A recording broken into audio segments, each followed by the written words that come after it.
Y aquí ya están viendo la presentación, ¿no? Y si la hago grande también, sí, ¿verdad? Entonces, Sí. en esta unidad, ¿no? O sea, como ya vimos interacciones, déjenme esto, y quitar esto porque también me estorba un poquito. Vimos estas propiedades periódicas de los átomos enlazados. Ahora tengo un poco aquí en gris esta parte de parámetros de enlace, lo vamos a hablar ya en la siguiente clase, pero como hemos mencionado la parte de electronegatividad, la formación de dipolos, etcétera, pues es importante que abordemos este tema sobre la geometría molecular y el momento dipolar. Y de esto se va a tratar esta clase de hoy. Entonces, ¿qué es lo que tengo que analizar o justamente necesito para este tema? Pues bueno, debo ser capaz, ¿no?, de predecir la geometría y la polaridad de una molécula. Y con base en esto, pues debo utilizar también o pues identificar el tipo de interacciones que se presentan entre moléculas. Finalmente tengo que saber cuáles son las consecuencias de estas interacciones intermoleculares, cómo son la solubilidad de las sustancias, miscibilidad de un sólido en una sustancia, etcétera, ¿no? O algún disolvente. Y esto, pues bueno, me lleva a justamente hablar de temperaturas de ebullición, volatilidad en disolventes, ¿no? Entonces, todo esto es lo que la geometría molecular y el momento dipolar pues me ayudan a identificar en las moléculas. Entonces, esta diapositiva la vimos la clase pasada, ¿no? Cuando ya tenemos el enlace entre dos átomos, ¿no? Podemos ver que se puede dar un vector de momento dipolar causado por la distribución de densidad electrónica, que esta no sea uniforme justamente en la molécula. Y esto se da sobre todo cuando tengo dos átomos de diferente electronegatividad enlazados. Entonces vemos, por ejemplo, en este compuesto verde, ¿no? O esta molécula verde, que seguramente se trata de átomos idénticos, ¿no? Dos átomos idénticos enlazados, que puede ser el dihidrógeno, el dicloro, difluoruro, difluor, etcétera, ¿no? Y al ser idénticos, pues justamente el momento dipolar que tienen, pues como tienen la misma electronegatividad, es exactamente cero. Y del lado derecho, pues podemos tener, pues, fluoruro de hidrógeno, por ejemplo, ¿no? El flúor y el hidrógeno tienen diferente electronegatividad y el momento dipolar, pues, es justamente diferente de cero y mayor a cero, ¿no? Entonces, este enlace de la derecha lo podemos representar con este símbolo, o sea, el enlace entre A y B, siendo B más electronegativo que A, los electrones del enlace pues serán atraídos más hacia el átomo B, ¿no? Y esto va a causar que pues tenga una carga parcial importante sobre el átomo B y una carga parcial positiva en el átomo A. Y esta diferencia pues obviamente puede generar un vector de momento dipolar. Las unidades del momento dipolar, por lo general, la fórmula para calcularlo es justamente la carga multiplicado por la distancia entre A y B, y por lo tanto, pues bueno, distancia son metros, la carga se mide en coulombs, y estas son las unidades del momento dipolar, ¿no? Coulomb por metro, o debye, que también, pues, es justamente coulomb por metro, es equivalente, ¿no? Entonces, pues bueno, esta formación de momento dipolar en una molécula constituida por dos átomos, atómica, es sencilla de observar, pero esta puede ser un poquito más compleja, ¿no? Si analizamos moléculas que tienen, pues obviamente, más de dos átomos, ¿no? O sea, como el metano. Entonces aquí vemos esta molécula del metano, déjenme admitir, y en este caso, lo que estamos observando es que el momento dipolar en esta molécula es igual a cero. Entonces aquí lo que vemos con estas flechas, ¿no? Es justamente, pues, el carbono es ligeramente más electronegativo que el hidrógeno, no muchísimo, ¿no? Estamos hablando de una diferencia mínima en la electronegatividad, pero sí es el más electronegativo. Entonces, los vectores que generaría en cada uno de estos enlaces los vemos dibujados con las flechas azules y rojas. Entonces, al hacer la suma de todos estos vectores, pues prácticamente es cero, ¿no? O sea, recordemos la geometría del metano. Entonces, como ven, cuando hablamos de moléculas donde tenemos obviamente más de 2 átomos, ¿no? Triatómicas, poliatómicas, entonces tenemos que hacer y considerar la geometría, porque es importante la geometría para poder conocer el momento dipolar total de la molécula, ¿no? Y esto, pues bueno, cuando este momento dipolar total es diferente de cero, pues estamos hablando justamente de una molécula polar. Entonces, como dice aquí, si la suma vectorial de los momentos dipolares es diferente de cero, entonces tendremos justamente una molécula polar. Aquí, por ejemplo, vemos otra molécula, por ejemplo, el tetracloruro de carbono. ¿Quién es más electronegativo, el cloro o el carbono? ¿Cloro? El cloro, ¿no? Sin pregunta, obvio, sí, el cloro.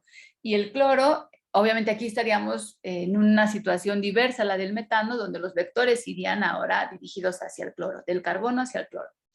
La suma de estos vectores, pues obviamente al igual que para el metano, es equivalente a cero y por lo tanto el tetracloruro de carbono es una molécula no polar. Pero ¿qué pasa si a este tetracloruro de carbono, no? Le voy sustituyendo un cloruro por un átomo de hidrógeno y entonces tengo cloroformo, que es un disolvente bastante común de uso en el laboratorio, pues tenemos ya una molécula con un momento dipolar total de 1.01 de bis y si sustituyo 2 cloros por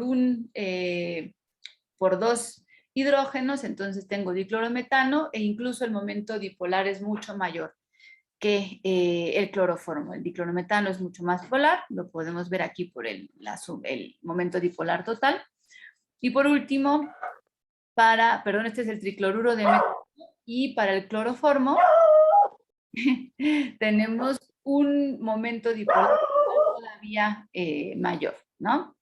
Entonces, esto es lo que podemos ir observando. Entonces, ¿qué pasa, por ejemplo, con un poquito más complejas? Bueno, como les decía, la geometría molecular, pues justamente afecta el momento dipolar, ¿no? Y esto, pues bueno, obviamente se ve en la suma de los vectores, etcétera, de momentos dipolares por los diferentes enlaces que tenga yo en una molécula. Entonces, ¿qué da origen a las diversas geometrías de los compuestos? Pues el número de coordinación o número de átomos enlazados, obviamente eso me va a hablar de diferentes geometrías. Y otra cosa que es muy importante es que analice en esta molécula que muchas veces puedo tener pares electrones en el átomo central que estén libres, ¿no? Y esto pues puede influir justamente en la geometría de la molécula. Y todo esto, hablando de geometría, de pares electrónicos, ustedes lo revisaron en el tema de teoría de repulsión de pares electrónicos en la capa de valencia. Este es un tema que se revisa en estructura de la materia, pero haremos una pequeña revisión también en esta clase porque pues siempre es bueno repasar y bueno también por la anomalía que fue el semestre pasado para muchos de ustedes, ¿no? Pero bueno, entonces esta teoría de repulsión de pares electrónicos en la capa de valencia pues me va a definir justamente la geometría que debería de tener, el efecto de tener pares electrónicos libres, no enlazados, en el átomo central y que finalmente pues me ayudará a ver cómo es esta molécula y cómo es esta polaridad de la molécula dependiendo del cálculo del momento dipolar total. Como repaso, pues bueno, la teoría de repulsión de pares electrónicos en la capa de valencia, pues me puede generar diversas geometrías, ¿no? Estas geometrías pues tienen un nombre para poder identificarlas y poder hablar el mismo lenguaje técnico entre nosotros, ¿no? Y pues bueno, podemos ver que las geometrías más comunes, pues encontramos la geometría lineal, la geometría angular, o sea, si ven aquí es como si esto fuera un plano, ¿no? Y tengo nada más un ángulo formando entre dos enlaces, entre dos átomos enlazados al átomo central. La geometría trigonal plana, que también estamos hablando de un plano, y ya geometrías que empiezan a tener, pues, presentarse en 3 dimensiones, como la pirámide trigonal. Otra geometría plana, pues, es la forma de T. Una geometría tridimensional podría ser la tetraédrica, la silla de montar o sisoide, ¿no? Que también aquí es otra palabra que nos hace falta definir.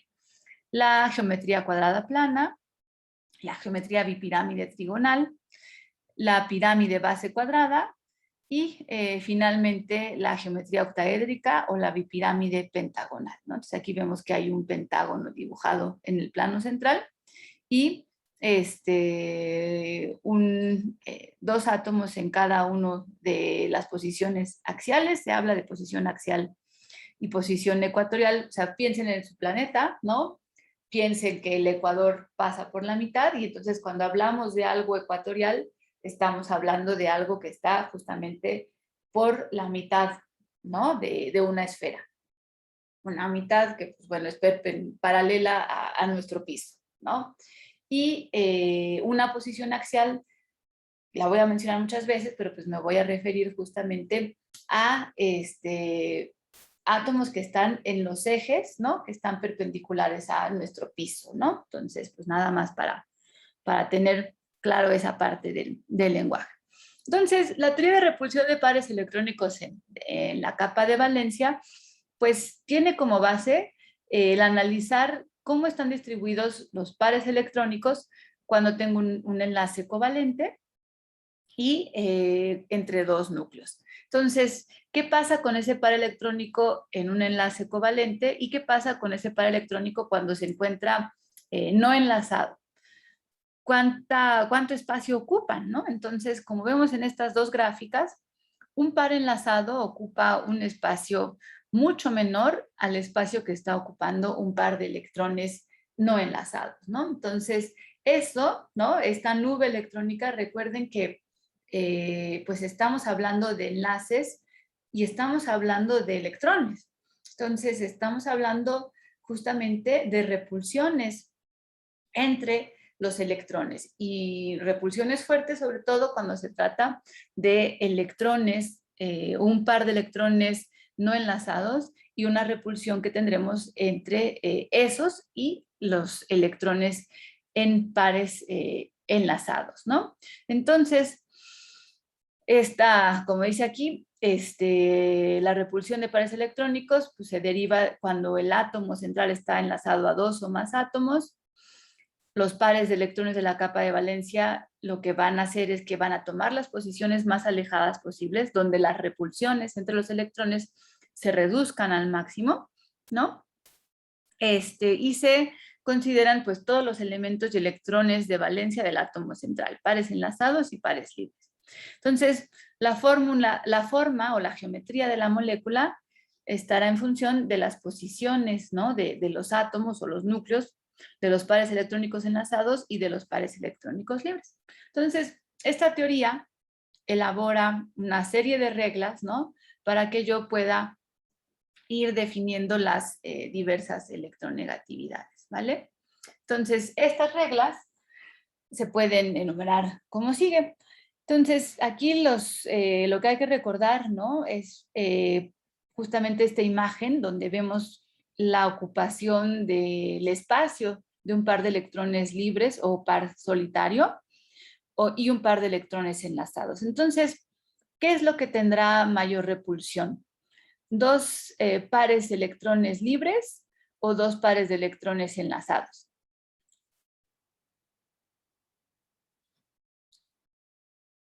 ¿Alguien se Los anima? libres. Los libres, ¿no? Ocupan mayor espacio. Entonces, esa es la primera regla. Los pares solitarios, ¿no? Tienen repulsiones mayores entre pares solitarios. Después le seguiría el caso intermedio entre un par solitario y un par enlazado. Y por último, la menor repulsión la sienten pues un par enlazado con respecto a otro par enlazado, ¿no? Por ejemplo, aquí algo que podemos ver es que cuando hay pares solitarios en una molécula, el ángulo de enlace, y el ángulo de enlace me refiero a estos ángulos de los que no les hablé, pero que vemos, por ejemplo, en una geometría lineal, si este átomo central tuviera un par libre, veríamos que justamente este ángulo no sería 180, sería mucho menor, ¿no? Porque este par libre que estaría en esta molécula podría empujar más a estos. En una trigonal plana, igual tener un par libre, pues me afectaría justamente este ángulo que estoy viendo de 120. En un tetraedro igual, tener un par libre, pues obviamente me va a afectar este ángulo de 109,5, ¿no? Entonces, hasta a ese ángulo me estoy refiriendo. Por lo general, los pares solitarios, como son los que tienen mayor repulsión, se sitúan en donde tienen mayor espacio, ¿no?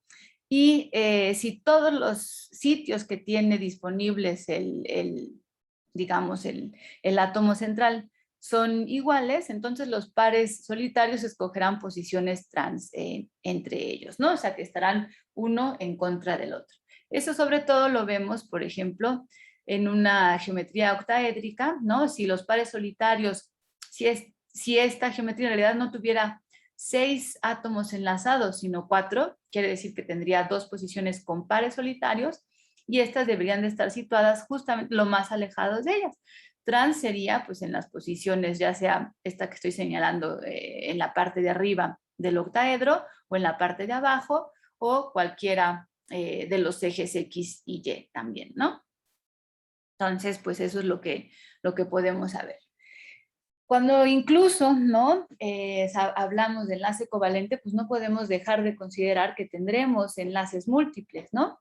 Tendremos un enlace doble o un enlace triple, y esto, pues por lo general, ocupa mayor espacio, ¿no?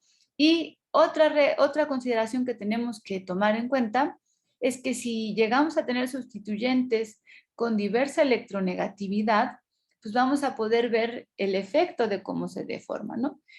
Por ejemplo, esta densidad electrónica que vemos entre dos átomos enlazados, ¿no? Si la electronegatividad del núcleo 1, del núcleo de la izquierda, es menor al núcleo de la derecha, esta densidad electrónica que vemos, o este enlace que vemos descrito por esta nube de electrones, ¿no? Va a ser diversa, ¿no? No va a tener esta forma tan homogénea distribuida entre los dos núcleos, sino que va a estar, como ya observamos, como la polarizabilidad mucho más centrada en el núcleo más electronegativo, ¿no? Y entonces eso, pues obviamente va a deformar esa densidad electrónica del enlace que se está formando. Y entonces por eso los pares de electrones con sustituyentes electronegativos van a ocupar menor espacio que los sustituyentes menos electronegativos o más electropositivos. Entonces, estas son las reglas, ¿no? Resumidas de la teoría de repulsión de pares electrónicos en la capa de valencia. Vamos a ver algunos ejemplos para aplicar estas reglas y pues esperando que esto quede un poco más claro, ¿no? Entonces, las geometrías, ¿no? que conocemos por lo general en esta teoría más comunes, de nuevo se las vuelvo a colocar con los ángulos que se conocen, pues son las geometrías lineal, trigonal, tetraédrica, bipirámide trigonal y octaédrica. Como ven, aquí vamos a empezar a utilizar una nomenclatura para poder identificar, por ejemplo, esta esfera roja, que es el átomo central. Lo vamos a identificar en esta presentación de aquí en adelante como el átomo A, ¿no? Y los sustituyentes como el átomo B, ¿no? En estas moléculas no tenemos ningún par solitario, pero si estuvieran estos pares solitarios, los tendríamos que identificar como el átomo B. Entonces, me ayudarían ustedes a poner la nomenclatura, por ejemplo, con este A, B y N siendo el número de Bs o de sustituyentes enlazados, ¿qué fórmula yo debería de generar para una geometría lineal? AB. Podremos poner ¿No? A es 1, B 2, AB2 E 0. es 0, exacto. Ahora lo vamos a dejar así. Si no hay E, pues le dejamos sin nada. Y la trigonal, AB3. AB3. Y la tetraédrica, 4. AB4, perfecto. Pues así podemos ir hasta la bipirámide trigonal, que sería AB5. Es que aquí no me traje mi plumita. Está difícil escribir así. Bueno, AB5 y AB6, ¿no? Eso ya lo veo que me queda claro. Entonces, ahora sí, cuando tengamos pares solitarios, estas nomenclaturas pues van a empezar a variar, ¿no? Vamos a ver aquí. Entonces, vemos el primer caso de la geometría lineal, pues prácticamente ya no hay variaciones, porque pues, si tuviera un par solitario, pues en realidad seguiría siendo completamente lineal, entonces no vería yo cambios importantes, ¿no? En una geometría trigonal planar sí podría haber, pues justamente reducción de este ángulo, ¿no? Pero veamos la tetraédrica, por ejemplo, la tetraédrica, pues veo que si tengo una AB4, como ya definimos, debo de tener una geometría tetraédrica y con un ángulo entre cada sustituyente, si todos son iguales, de 109.5. Si tengo un par libre, entonces, ¿qué nomenclatura debería darle a este sistemita? ¿Cómo sería esta trigonal piramidal? AB3,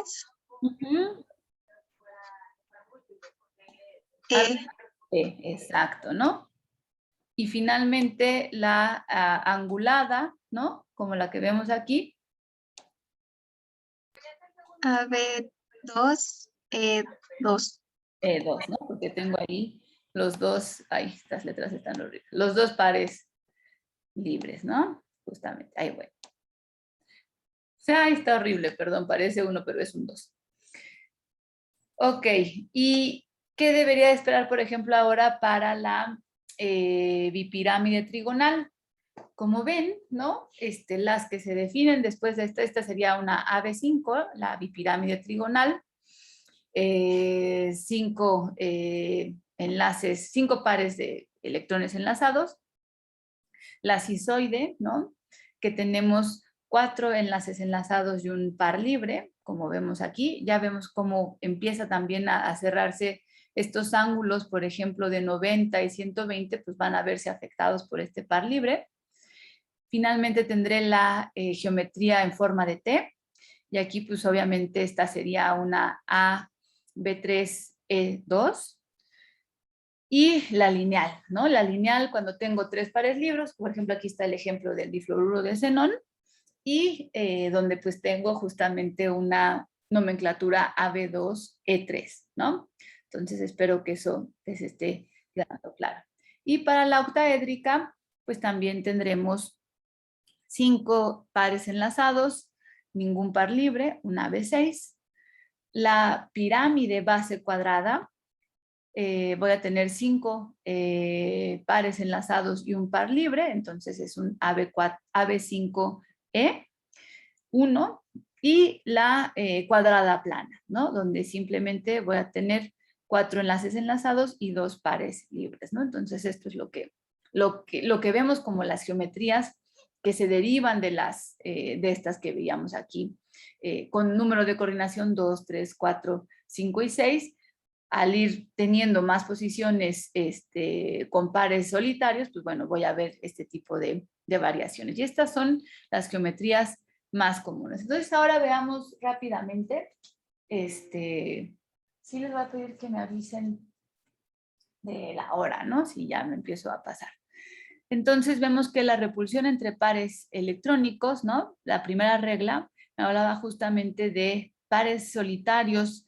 Con pares solitarios tiene una mayor repulsión, par solitario, par compartido menor, y par compartido, todavía una menor. Entonces, aquí vemos justamente el efecto del ángulo. Un tetraedro o un AB4 tiene justamente unos ángulos de enlaces entre hidrógeno, carbono, hidrógeno, este ángulo que vemos con esta flecha curva, de 109.4.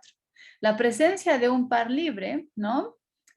Pues empuja, digamos, los pares enlazados nitrógeno-hidrógeno y el ángulo se empieza a hacer más corto, a hacerse más cerrado, 107.3.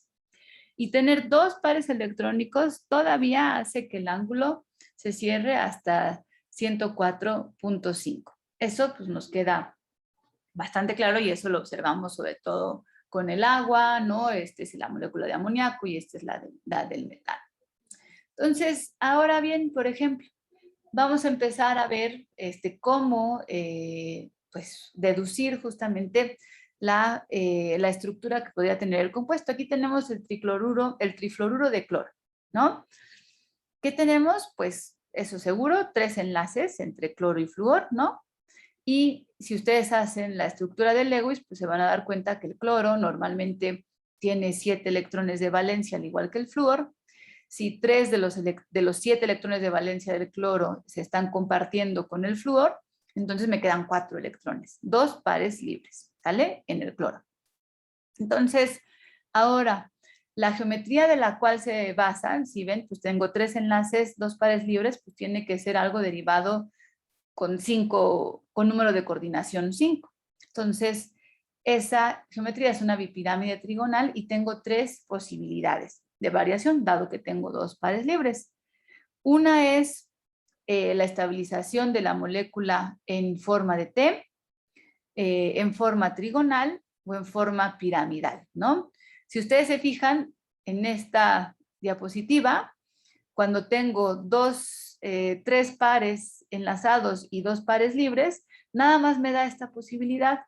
Pero yo quiero que lleguemos a la deducción de por qué nada más me da esta posibilidad del tricloruro de hierro, ¿no? El trifluoruro de cloro, perdón. Entonces, vemos que la de T es la que ya me dice la teoría, que es la que va a ser más favorecida, pero ¿por qué? ¿No? Entonces, veamos aquí, por ejemplo, cómo van a ser las repulsiones de los pares libres y los pares enlazados y entre par libre y par libre en este tipo de moléculas. Entonces, lo que tenemos que analizar es justamente que habrá interacciones muy repulsivas, ¿no? Si los ángulos que se generan entre las moléculas son menores a 120. Y si son arriba de 120, no van a ser importantes. En este caso, bueno, aquí lo que podríamos generar es que sí, me va a costar un poco de trabajo.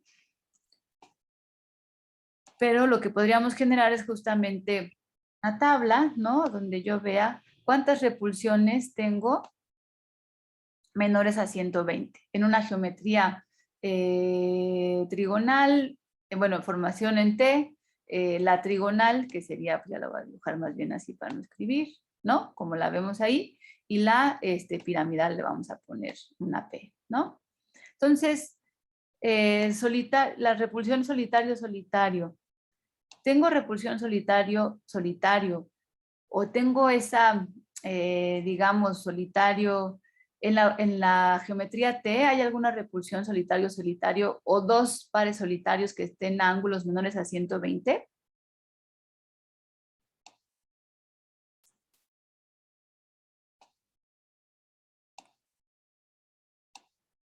Y aquí le estoy poniendo enlazado. ¿Alguien ve? O sea, ¿a qué ángulo, ¿no? Se encuentra el par solitario 1 del par solitario 2? ¿Como a 120? Es mayor de 120 porque obviamente va a estar ahí, entonces no hay una repulsión importante, ¿no? Tengo una repulsión solitario enlazado menor a 120.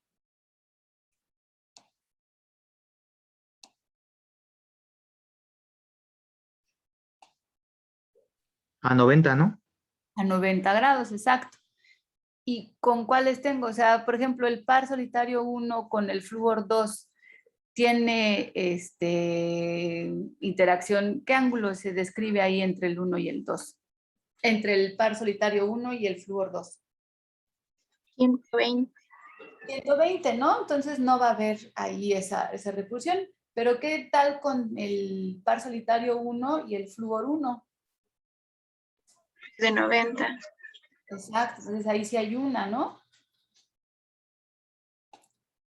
Y de ese par solitario 1 con el flúor 3,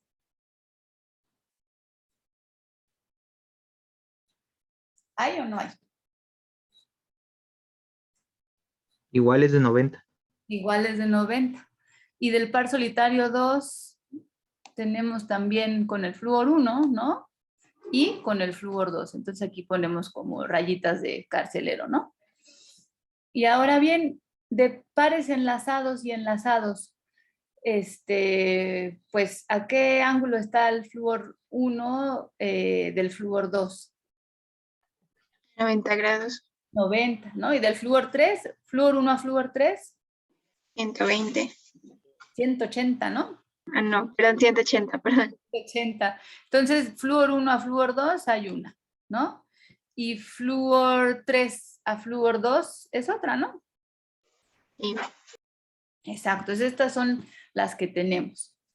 Ahora bien, si hacemos en la trigonal, los solitarios están a 181 cada uno de cada uno, ¿no? Entonces, pues esos están en 0. Y el solitario al enlazado, ¿a qué grados está? Por ejemplo, el solitario sigue siendo 1 y 2, ¿no? Y aquí ponemos 1, ahí, 2, 3, a los flúors, ¿no? Entonces, los pares solitarios se encuentran a 90 grados de los flúor, ¿no? Entonces, eso quiere decir que este par solitario tiene una interacción con el flúor 1, con el flúor 2, con el flúor 3, ¿no? 1, 2, 3. Y el par solitario 2 tiene de nuevo 3 interacciones, ¿no? 1, 2, 3, 1, 2, 3, 6 en total. Y los enlazados están cada uno a 120, entonces esos no van a ser tomados en cuenta. Ahora bien, la piramidal, ¿cuántas hay repulsión o hay una interacción repulsiva entre los pares solitarios en esta geometría piramidal? ¿A qué ángulo se encuentra? A 90. a 90. 90, entonces sí hay una repulsión bien importante, ¿no? Y el solitario enlazado,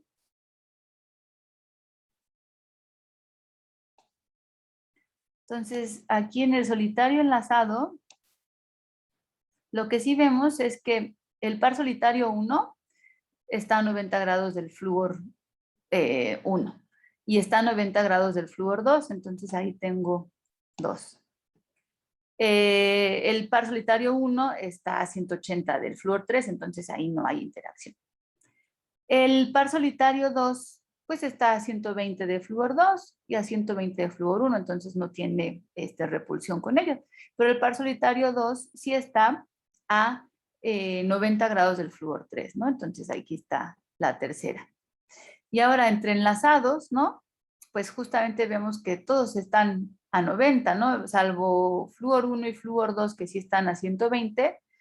Flúor 3 pues está a 90 grados de flúor 1 y flúor 3 está a 90 grados también de flúor 2, ¿no? Entonces son 2. Pues como ven, todas tienen un total de 6 repulsiones. 1, 2, 3, 4, 5, 6. 1, 2, 3, 4, 5, 6. 1, 2, 3, 4, 5, 6.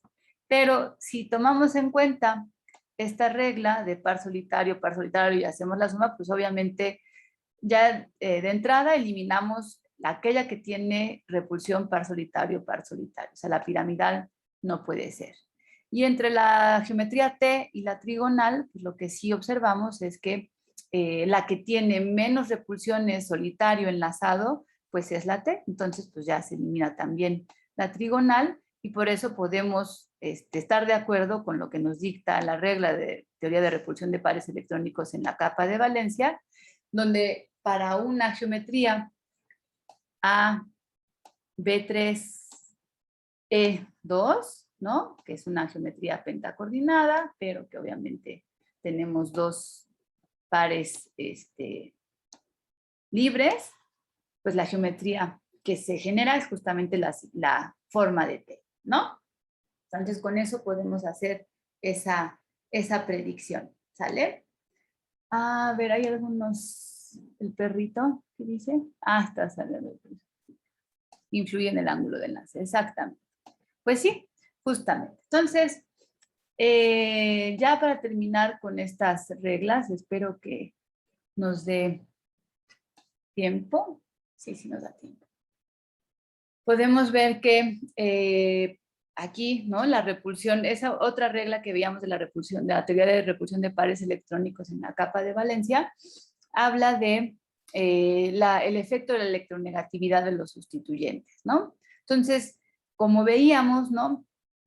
El tener sustituyentes más electronegativos, ¿no? Pues hará que la distribución electrónica en el par enlazado esté más sobre el átomo de flúor, ¿no? Y esto lo vemos, por ejemplo, si comparamos el de difluoruro de oxígeno o la molécula del agua. O sea, aquí el flúor es mucho más electronegativo que el hidrógeno, ¿no?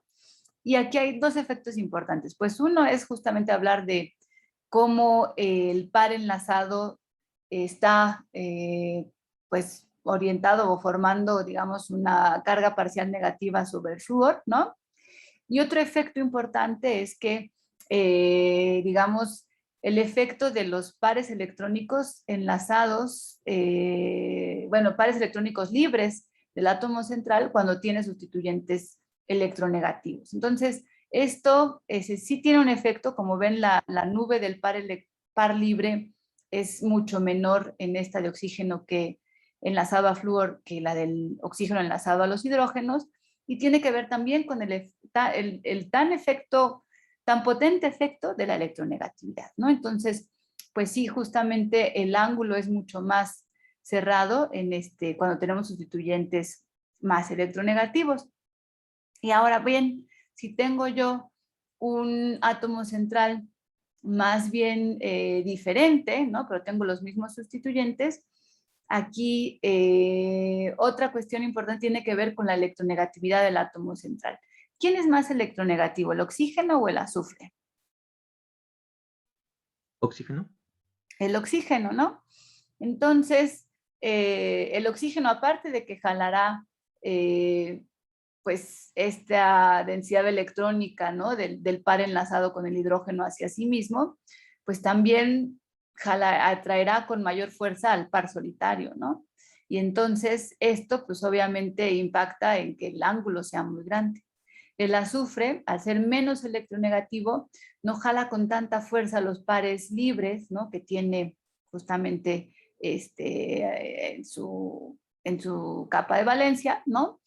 Y al no jalarlos tan eficazmente, pues los pares libres pues, se encuentran más difusos, ¿no?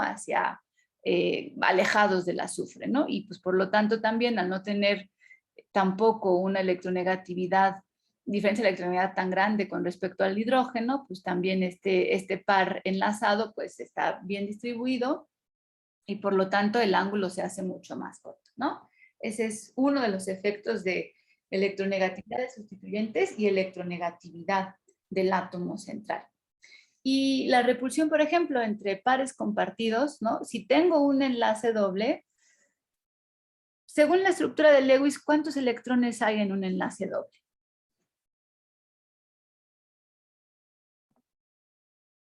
4. Hay 4 electrones. ¿No? Entonces, pues imagínense, si 2 electrones, ¿no? Hay una cierta repulsión con otro par enlazado, imagínense que cuánta repulsión habrá en 4 electrones. Y esto, pues obviamente, se ve, justamente si se acuerdan, digamos, o el ángulo que se formaba en amoníaco con los 3 sustituyentes, nitrógeno, hidrógeno, hidrógeno, hidrógeno y un par libre, pues era alrededor de 105 grados. Pero a la hora de tener un doble enlace, 2 enlaces sencillos, ¿no? Bueno, incluso también electronegatividades diferentes, pues justamente el enlace sencillo se hace más cerrado en presencia de enlaces dobles. ¿Por qué? Pues porque 4 electrones ocupan un volumen mayor al que ocupan 2 electrones enlazados, ¿no? Entonces, pues ese también es otra de las implicaciones de este modelo. Y pues con esto prácticamente podemos ya, tenemos herramientas, ¿no? Para analizar nuestros objetivos planteados al inicio de este seminario. Teníamos más bien que identificar cómo es la molécula, cómo es la geometría de la molécula, cómo afecta tener esos pares libres enlazados a la molécula, y entonces ahora sí poder analizar los vectores de momento dipolar y identificar pues cómo será la polaridad de esa molécula. Entonces vemos, por ejemplo, el metanol, ¿no?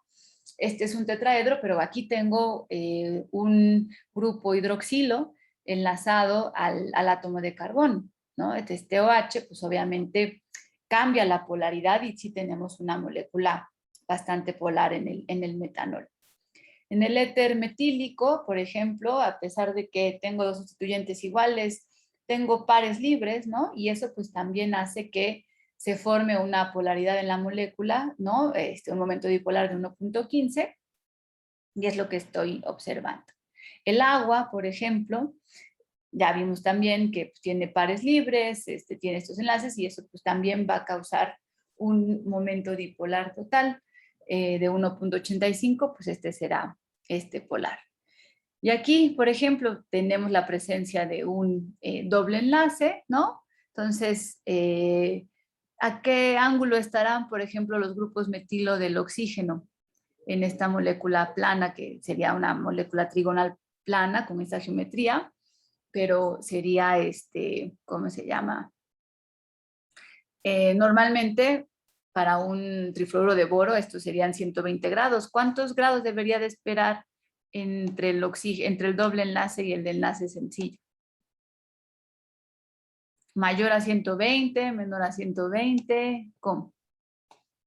Tendría que ser mayor a 120. Mucho mayor a 120, ¿no? Y entonces, pues este ángulo aquí, pues se va a hacer entre los metilos, ¿no? Se va a hacer menor a 120, ¿no? Eso es lo que, ay, perdonen ustedes, lo que se debe de observar, ¿no? Y entonces la acetona, pues sí, tiene un momento dipolar total mayor de 2.88, y eso es lo que observamos. El dimetil sulfóxido, que sería, en vez del carbono, pues el azufre en este compuesto, ¿no? Pues vemos que justamente se encuentra en 180, perdón. Aquí esta molécula está mal, porque el dimetil sulfóxido tendría que ser así. El sulfóxido tiene 2 dobles enlaces a oxígeno, ¿no? Y 2 grupos metilo.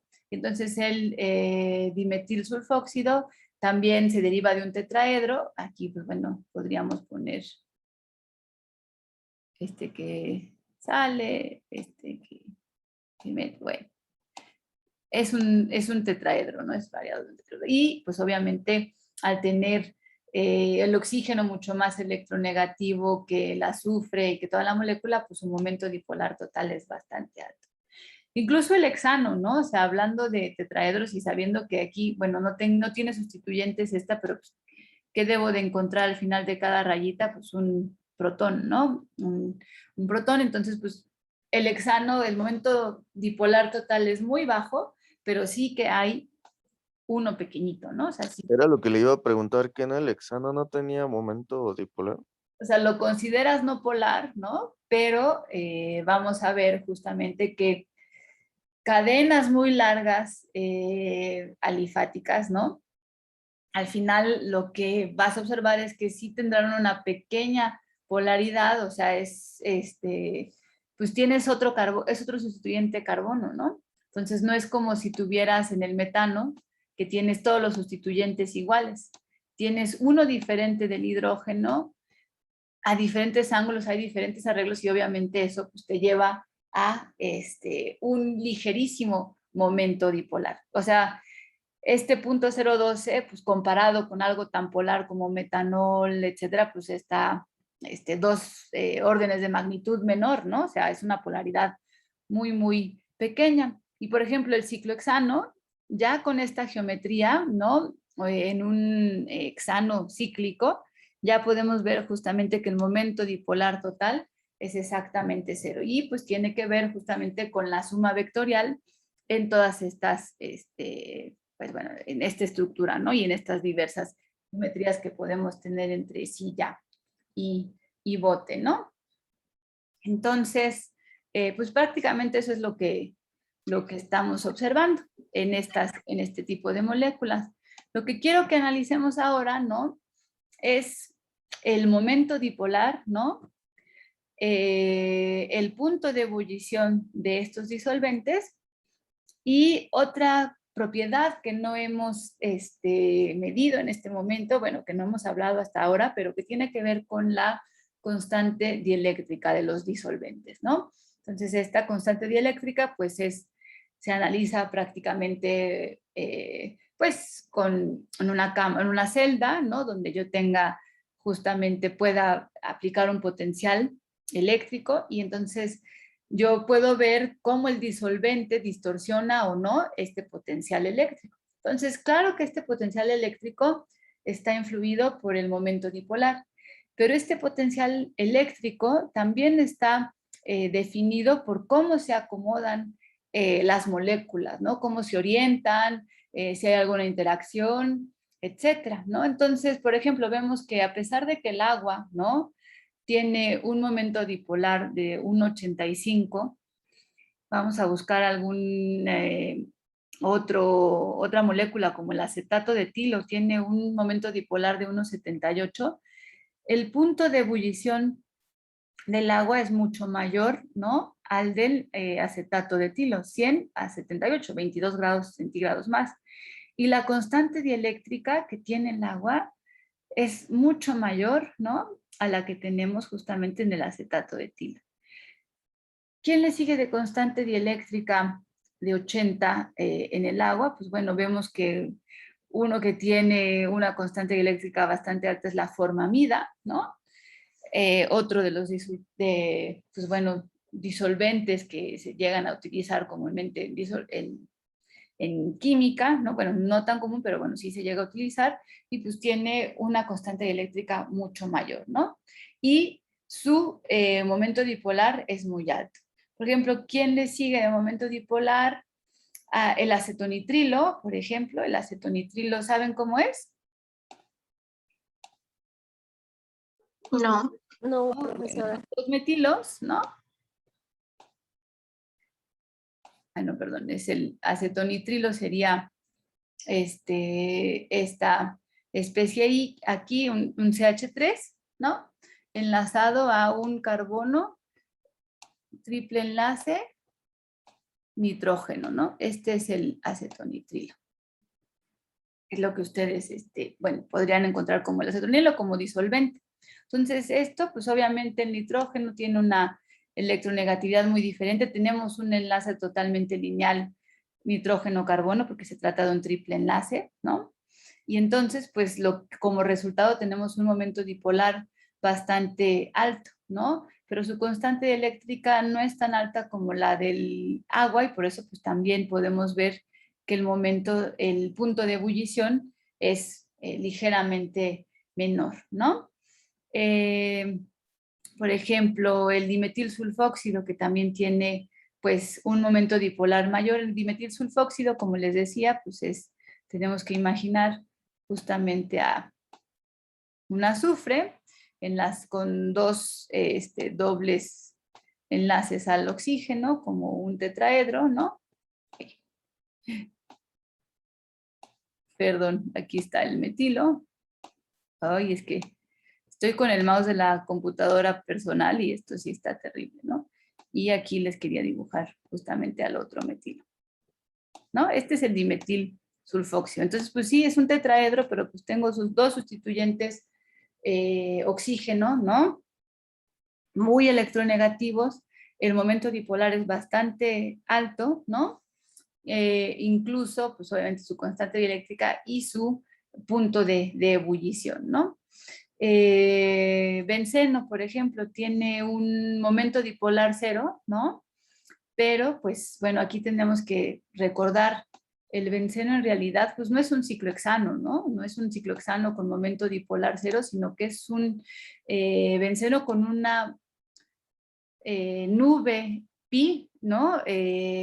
Justamente, pues entonces esta nube pi de electrones, ¿no? Que tenemos justamente en los electrones, los orbitales p libres de cada uno de esos carbonos, pues sí tiene interacciones con otra nube pi y por lo tanto tiene una constante dieléctrica también importante y una interacción más fuerte, lo cual me lleva a puntos de ebullición mucho más altos. El ciclohexano, lástima que no lo tengo por aquí, ¿no? Pero el ciclohexano, pues bueno, también tiene un punto de ebullición bastante alto. Entonces, toda esta parte de punto de ebullición que estoy tratando de analizar aquí, me va a ayudar a poder explicar estas diferencias en los puntos de ebullición si yo considero las interacciones que tendrán las moléculas unas con otras, ¿no? Entonces, pues obviamente, si hay un momento dipolar en la molécula importante, ¿no? Pues seguramente esto me va a llevar a interacciones grandes para que yo pueda pasar de un arreglo de un líquido a un gas a la temperatura de ebullición. Por ejemplo, aquí alguna que yo tenga con hexano, ¿no? El momento dipolar es 0, sin embargo, el hexano no es un gas, ¿no? El hexano sí está, digamos, a 60, o sea, ebulle a 69 grados centígrados, ¿no? Y eso, pues bueno, tiene que ver justamente con, pues, las interacciones débiles que se forman entre moléculas de hexano cuando está como líquido, que debo darle demasiada energía para que esto pueda valer. Si se acuerdan, por ejemplo, el éter dietílico tiene un momento dipolar de 1.15 mayor al del hexano, pero su punto de ebullición es muy diferente. Entonces, la medida de momento dipolar me ayuda únicamente a decir si esta molécula, porque es una medida de la molécula aislada, si esta molécula es polar o no, ¿no? Pero la medida de punto de ebullición ya me está hablando de las interacciones que puede tener esa molécula con otra molécula, ¿no? En la misma naturaleza, dietiléter con dietiléter en un líquido, no tiene una interacción tan fuerte y por lo tanto su punto de ebullición va a ser muy bajo. Lo mismo, por ejemplo, el cloruro de metileno, ¿no?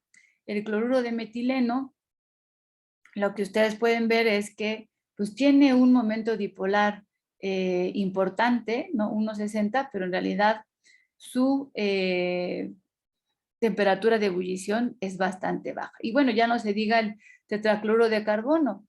Tiene un momento dipolar 0, ¿no? Pero su temperatura de ebullición es diferente. ¿Alguien se acuerda o tiene una idea de por qué puede pasar esto cuando no tengo un momento dipolar?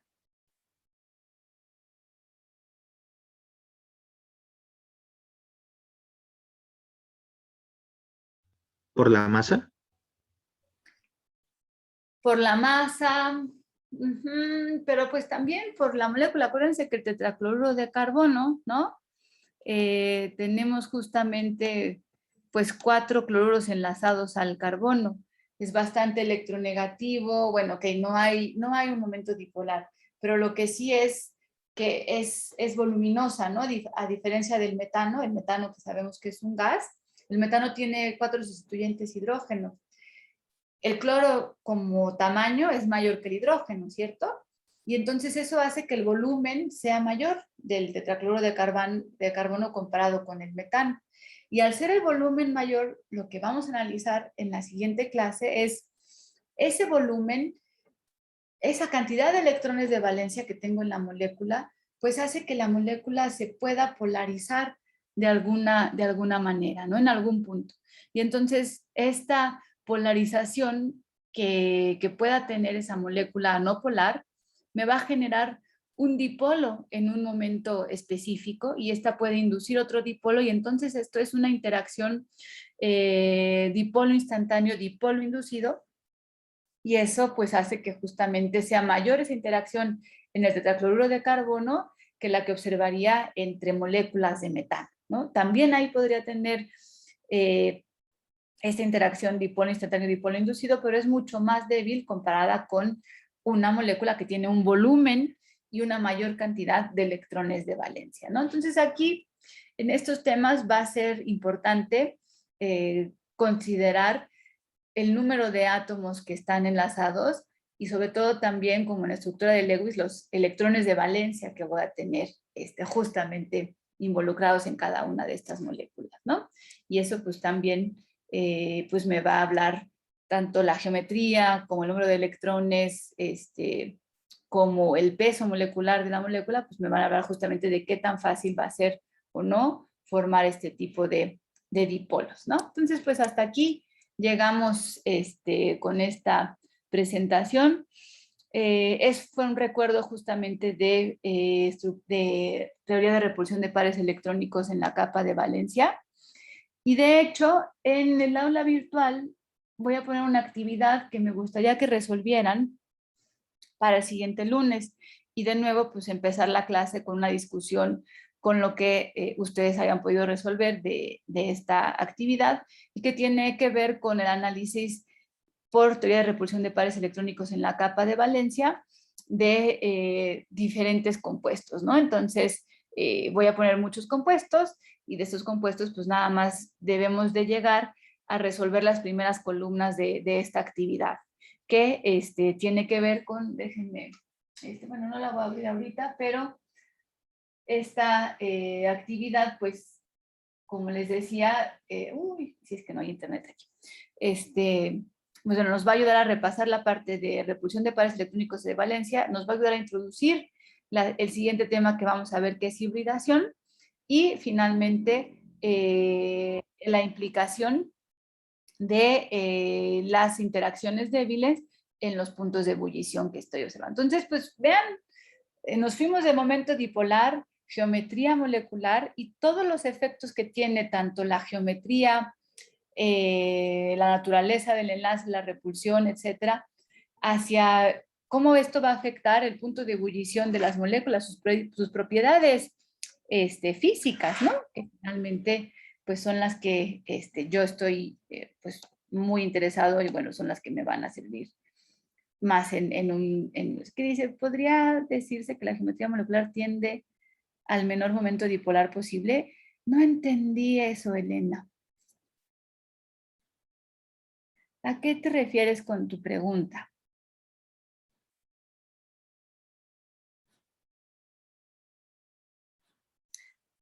La geometría molecular tiende al menor momento. O sea, ¿qué significa la geometría? O sea, es que el momento dipolar, acuérdate que se define justamente cuando tengo átomos electronegativos, de diferente electronegatividad enlazados, ¿no? Y entonces la geometría molecular es totalmente diversa a lo que trato de entender de tu pregunta. Si pudieras escribir mejor y mandármelo por correo, o digamos que las interacciones electrostáticas buscan un equilibrio. En la molécula,